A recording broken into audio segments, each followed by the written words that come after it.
Hey everybody, Dr. A here, and in this video we're going to be exploring three-dimensional rigid body equilibrium, and we're going to be providing this background information referencing the statics textbook published by Pearson, written by R.C. Hibbeler. So if you want to follow along with that book, we're going to be in chapter 5, and again, this is going to be a background information video on 3D rigid body equilibrium.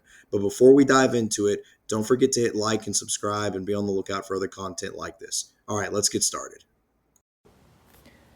In this video, we're going to be discussing sections 5.5 and 5.6 in the textbook, which covers material on three-dimensional rigid body equilibrium. So this is a natural extension of what we've been doing so far in chapter 5. So far, all we've talked about is two-dimensional rigid body equilibrium. But now we're going to extend this concept into 3 dimensions. So a few things we want to remind ourselves of. And again, what I'm about to write down right now, you should already know, but we're just going to recall that a force reaction is developed by a support that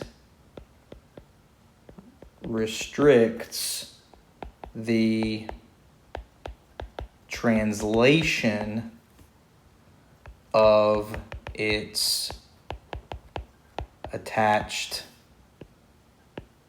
member. So again, if a member is restrained against translation at a particular point, then a force reaction is going to develop in that particular direction, okay? And in a similar way, a moment reaction is developed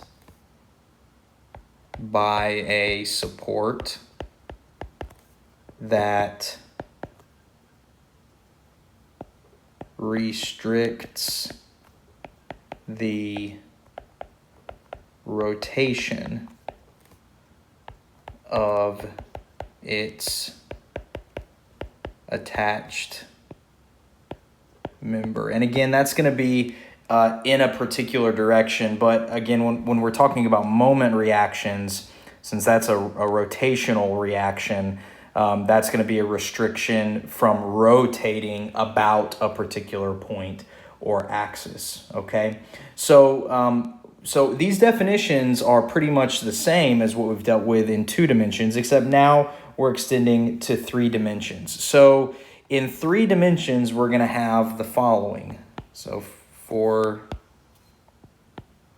3D rigid body equilibrium, we have the following. We're going to have 6 equilibrium equations, okay? Not just 3 anymore. We've got 6, okay? So what do you think those are? I'm going to maybe pause the video and think about it. But the 6 equilibrium equations are the following. We're going to have sum of the forces in the x direction equals 0. Sum of the forces in the y direction equals 0. But now we're also going to have sum of the forces in the z direction equals 0. We've seen this much before, right? When we dealt with 3D particle equilibrium, we had force equilibrium in the 3 primary directions. So I'll make a little note of that here. I'm going to say we have, this is the same as 3D particle equilibrium, okay? We have force summations equals 0 in the 3 primary directions. But what are these other 3 equilibrium equations? I said we have 6 of them, okay? This is 3 of them. What about the other 3? We're going to have sum of the moments about the x-axis equals 0. Sum of the moments about the y-axis equals 0. And sum of the moments about the z-axis equals 0. And these are our 6 equilibrium equations for 3D rigid body equilibrium, okay? So another thing we need to keep in mind is we may need to express applied forces and moments as Cartesian vectors. And that's going to depend on the specific problem we have. So just to kind of summarize that, we're going to say some of the Cartesian force vectors in our system should equal a zero vector. So we can express that as sum of the scalar components in the x direction times I plus sum of the scalar components of the forces in the y direction, j, plus sum of the forces in the z direction, k, equals the zero vector. And likewise, we would have sum of the moment vectors equals a zero vector. And likewise, we would say sum of the forces about the sum of the moments about the x-axis I plus sum of the moments about the y-axis j plus sum of the moments about the z-axis k equals the zero vector. And from these two equilibrium vector equations, we can pull out of that our 6 scalar equilibrium equations, right? So that's where we say, we would end up saying here we have sum of the forces in the x direction equals 0. Here's where we get sum of the forces in the y direction equals 0. Here's where we get sum of the forces in the z direction equals 0. And then so on with the 3 moment equations, right? We would say some moment x axis equals 0, sum of the moments y axis equals 0, sum of the moments z axis equals 0. So I'm just rewriting these to show you how we can pull these 6 equilibrium equations out of these 2 Cartesian vector equilibrium equations. All right. So the first step in these kind of problems, again, is drawing the free body diagram, same as two-dimensional, okay? So we're going to say begin each problem with the free body diagram, okay? Just like we did in 2D, start with a free body diagram. So in order to draw the free body diagram, we need to identify support reaction types. So just like in two dimensions we had that table where we had these 10 different common types of support reactions, and we had 3 basic ones, right? A pin, a roller, and a fixed connection. In 3D, we're going to have something similar. We have a table that shows the common types of 3-dimensional support reactions. So I'm going to copy and paste those 10 different common types of 3D support reactions here in this video. So the table that includes these common types of 3D support reactions is found in your textbook, but I copied and pasted them into this video for us to make reference to. So let's see if we can scroll down here. Here we go. So there are 10 different common types of 3D restraint systems. So the first one is a cable, and we've seen a very similar setup in two-dimensional calculations. So you have one unknown force directed along the line of action of the cable, and it's only going to be acting in tension when you have a cable. The next type of connection is a smooth surface support. So you have one force reaction that is normal to the surface that the member is resting on. So again, acting perpendicular to the surface. And then number 3, we have a 3D roller support. Again, very much like the 2D support.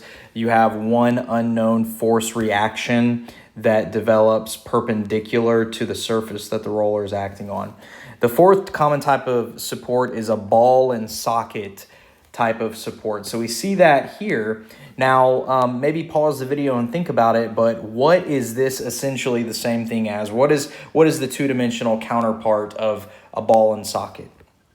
Well, that would just be a pin connection, right? So a ball and socket in 3 dimensions is like a 3D version of a pin support, okay? So instead of having 2 force reactions like you did in 2-dimensional, you've got 3 force reactions. You have a force reaction developed in the X, Y, and Z direction, okay?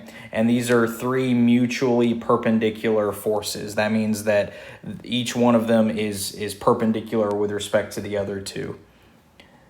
The next common type of connection is called a single journal bearing. Okay, now that one's a bit new. There's really not anything quite like this in 2 dimensions. So in this case, it's kind of like having a circular rod threaded through some type of bracket system. So that's what we have here. We have this kind of rod with a circular cross section that is kind of like threaded through this bracket system here. And when you have a single journal bearing connection, you have 4 unknowns that develop there. You have 2 force components and 2 moment components. The force components are going to be acting within this bracket, and they are acting not along the line of action of the rod. So notice that because this rod can slide through this bracket hole, you're not going to get a force developed in the direction of the rod. Okay, remember, forces only develop in the direction of a restraint. So that's why you don't have a force developed along the line of action of the rod. Similarly, you're going to have a moment reaction developed not in the direction of the rod. And the reason why is, since you've filtered or filed this rod through this bracket, the rod can still rotate about its own axis within the bracket, right? It's still free to rotate about its own axis through the bracket, but it cannot rotate about the other 2 axes defining the bracket. So that's why you have 2 moment reactions there, but not a third. Okay, now let's scroll on down. Here we have a single journal bearing with a square rod, okay, or a square shaft. So in this case, you're gonna get an extra moment develop. So we have 5 unknowns total. It's similar to the single journal bearing that we just talked about, but because the rod is a square now, it's not able to rotate about its own axis. Thus, an extra moment reaction will develop along the axis of the rod. Now, this rod can still filter through the bracket, right? It can still slide through the bracket, so you don't have a force development along the axis of the rod. So there's no Fy here. So again, you got 5 unknowns developed here. The next thing we have is called a single thrust bearing. Now, you may be looking at this, you may say like, well, this looks awfully a lot like the single journal bearing. It looks a lot like the single journal bearing, but it is a little different. So a single thrust bearing is like if you have this rod right here and you stick it into this bearing hole right here, but it does not filter all the way through necessarily, okay? So this rod you see on the back side here is not the same rod on the front side. You have not kind of threaded the rod all the way through the bracket. It's got a stopper in here, and you've stuck this rod in here, and it's terminating somewhere right here. So in this case, you have a force develop in the direction along the axis of the rod, because this hole that you've stuck the rod into does not go all the way through, okay? It stops right here. So you have an Fy that develops, but it's a circular rod, so it's still free to rotate about its own axis, and that's why we don't have a moment develop in the direction of the rod. So we have 5 unknowns here. All right. Next, we have a single smooth pin. This is kind of sort of similar to the 2D version, but really the ball and socket is more like a pin in the 2D version. In this case, the way this is set up in 3D, this member cannot rotate in this direction, okay? So that's why you have these 2 moment reactions develop. And then the next one is called a single hinge. Again, kind of sort of similar to a 2D version, but it is a little bit different in 3D. You have 5 unknowns develop here. You've got 3 force reactions develop and 2 moment reactions. And then number 10 is a fully fixed support.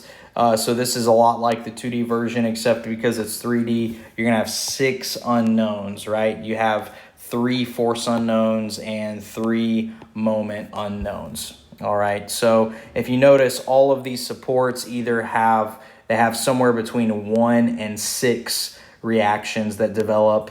None of these supports have more than 6 reactions that develop. So that's where we say we can use up to 6 equilibrium equations in 3 dimensions. So I recognize this is a little tricky. I recommend when you do a homework assignment and when we do these examples coming up, you have your book open to this table and you follow along while looking at the table so you can, quickly identify what these support systems are in the problems we tackle.